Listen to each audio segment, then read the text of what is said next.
Salut à tous. On va parler aujourd'hui donc du Fisker Océan. C'est un véhicule qu'on a découvert assez récemment, mais ça fait déjà quand même pas mal de temps. Donc il était au mondial de l'auto, j'aurais bien voulu le voir, et puis au final je me dis que c'était pas la version de série, on va dire. C'était les tout premiers modèles, donc on sait qu'il peut y avoir des options qu'il n'y aura pas, qui vont sauter. Ils ont même d'ailleurs dit qu'il y aura certaines fonctionnalités, je crois un petit peu comme la Smart, qui ne seront pas activées parce que concrètement ils sont pas à jour. Voilà, le véhicule, il n'y a pas toutes les mises à jour, tout qui va avec. Donc je voulais vous reparler de ce véhicule, moi que j'attends avec grande impatience, sauf que je crois qu'ils ont ouvert en Allemagne et c'est en Hollande je crois, donc Munich, Stockholm, je veux pas dire de bêtises, voilà, mais leur centre sur Paris, on attend toujours, malheureusement. Donc à 41 900, donc 42 000 euros, moins 5 ou moins 7, un véhicule de cette envergure-là qui aura vraiment un look de SUV. Alors encore une fois, ceux qui n'aiment pas les SUV disent oui, on a marre de ces SUV, etc. Bon, il faut bien comprendre qu'avant, les gens qui avaient une famille, ils avaient un monospace. Voilà, ils avaient un espace. Et puis l'espace a vachement grandi.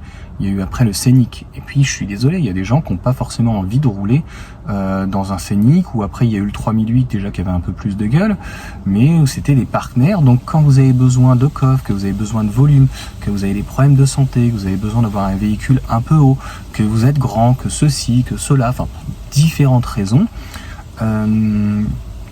voilà, je vois pas en quoi ça peut vous faire. Vous imaginez bien que les constructeurs, s'ils font ce genre de véhicule, c'est qu'il y a la demande.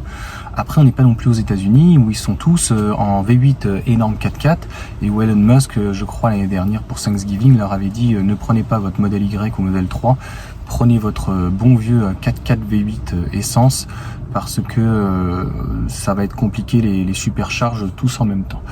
Voilà, donc dites-moi ce que vous en pensez de ce Fisker. Il a vraiment une configuration où voilà, ça a l'air vraiment un super prix alléchant. Il faut savoir donc Magna, c'est un très grand assembleur, on va dire, une usine qui a fait des BM, qui a fait les RCZ, qui je sais pas s'ils ont encore le contrat avec Porsche pour faire les Boxster et Cayman.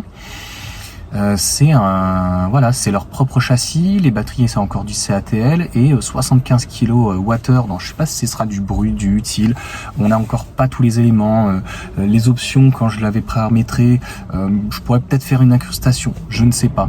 Je pense que je vais peut-être faire une incrustation et je vais vous montrer comment on peut le paramétrer, ça serait intéressant, et comme ça on aura fait le tour du véhicule avant qu'il arrive, avant réellement sa commercialisation, parce que on a leur grande autonomie, ce que ça donne, mais sur la petite batterie, le véhicule de base en LFP, on n'a pas, c'est encore du théorique. Je crois qu'ils annoncent 440 et je crois qu'ils vont arriver, c'est une des vidéos que j'avais faites sur le Fisker, à certainement 470, 480, peut-être 490 avec cette grosse batterie.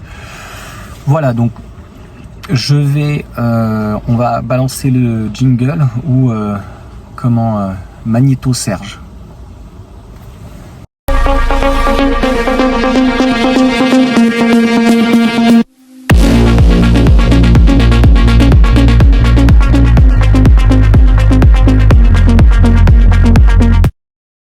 Allez, c'est parti pour configurer ce Fisker Océan. Donc je suis en portrait puisque j'étais sur mon téléphone, j'ai fait la mise à jour, j'ai remis mon compte puisque je n'y étais plus. Le configurateur était assez mal fait, donc pour le moment c'est toujours des précommandes. 250 €, c'est déjà bien, ils ont changé parce que c'était encore en dollars, 100 pour le deuxième, et le prix affiché n'est pas forcément celui indiqué. Donc là, dans la configuration, il vous propose tout de suite, bien sûr, le modèle le plus élevé, mais nous, ce qui nous intéresse, c'est celui de base, le bas de gamme, si on peut dire. Donc là, je suis arrivé dessus, je dis, oh là, 45 000, qu'est-ce qui s'est passé? Il était à 41 900. Donc, je regarde, je me dis non, ils n'ont pas augmenté le tarif, puisque c'était déjà stipulé la dernière fois en disant qu'il peut y avoir des modifications suite à une augmentation d'un fournisseur, notamment la batterie. Et puis je me dis, il est en noir, on va rentrer dans les options, couleur, qui est beaucoup mieux faite, ça passe au fur et à mesure. Donc là, on passe en blanc, on diminue le tarif, donc 1500 € quand même la peinture, ça fait quand même cher, et il y avait des jantes en 22 qui étaient pas très jolies. Je dirais que je laisserai en blanc, et si j'avais des belles jantes en 22, par contre, ça doit fortement consommer par rapport certainement aux 20 pouces. Donc là, 22 pouces, je prendrai ce type de jantes qui sont pas données.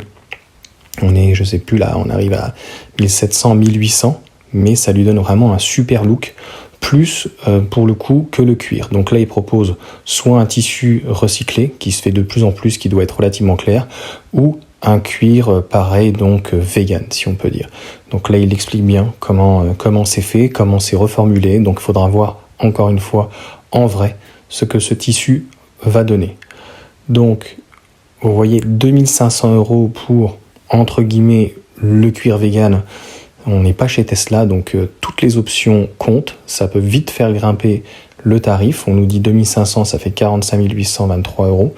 Je viens de passer au prochain, qui est le pack performance, qui, à mon sens, 1800 € de plus fait grimper la facture. Je ne suis pas certain que ça soit extrêmement utile. Il l'explique d'ailleurs, performance, hyper mode boost. Voilà. Pour moi, je pense que c'est pas forcément ce qui est recherché dans ce type de véhicule. Par contre, le pack hiver, à mon avis, 1295 €, et on arrive à 44 809, il va falloir le prendre. Parce que là, vous allez récupérer, donc, au-delà de la pompe à chaleur, siège avant et arrière chauffant, le volant chauffant, vous avez le gicleur lave-glace. Donc il y a de nombreuses options. Vous avez encore aussi donc le préchauffage, donc avec la pompe à chaleur, et contrôle de la climatisation à distance, dégivrage des essuie-glaces. Donc à mon sens, c'est une option que vous pouvez ne pas utiliser si à l'extrême vous êtes dans le sud ou en bord de mer. Donc 44 945 €, c'est vrai que ça fait augmenter la facture et on se rapproche d'un modèle Y. À ça, assez quand même mesquin, vous avez le cache bagage escabotable. Donc, a priori, pour le prix à 200 €, il faut le rajouter. Voilà, vous rentrez dans le détail et donc, il vous explique qu'il n'est pas fourni avec. Je ne sais pas si on peut le remettre par la suite. Et donc, les deux petites dernières options qu'on va avoir, c'est le 250 €, donc les tapis de sol, pareil, il n'y a pas de tapis de sol. Je peux vous dire que pour le prix des tapis de sol, ils ont intérêt vraiment à être de très bonne qualité. Ça fait quand même un peu cher, donc en produit donc recyclé. L'attelage, je ne l'ai pas mis, 1795 € pour un attelage. De toute façon, ça dépasse au niveau du bonus, donc je ne l'ai pas mis. Et la dernière option, pour le coup, qui est gratuite a priori, qui est le câble de recharge public, donc comme tout le monde le font, donc ça doit être le type 2. Je ne vais pas rentrer dans le détail. Et donc, on a le résumé du véhicule, 41 900, les jantes qu'on peut éventuellement retirer. Par contre, je pense qu'il va falloir prendre le pack hiver. Et donc, ils mettent 4, mais en fait, il y a 2 autres petites options, les tapis et le coffre.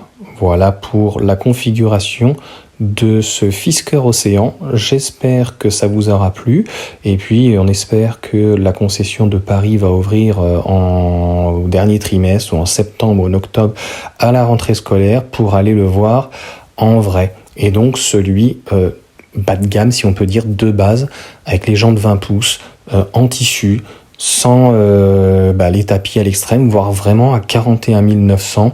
Qu'est-ce que ça vaut, ce Fisker? Voilà, donc si ça vous a plu, n'hésitez pas à mettre un petit commentaire, un pouce, ça fait toujours plaisir. Et puis pour ceux qui sont en ce début de semaine en vacances, bonne semaine à vous, et puis ciao.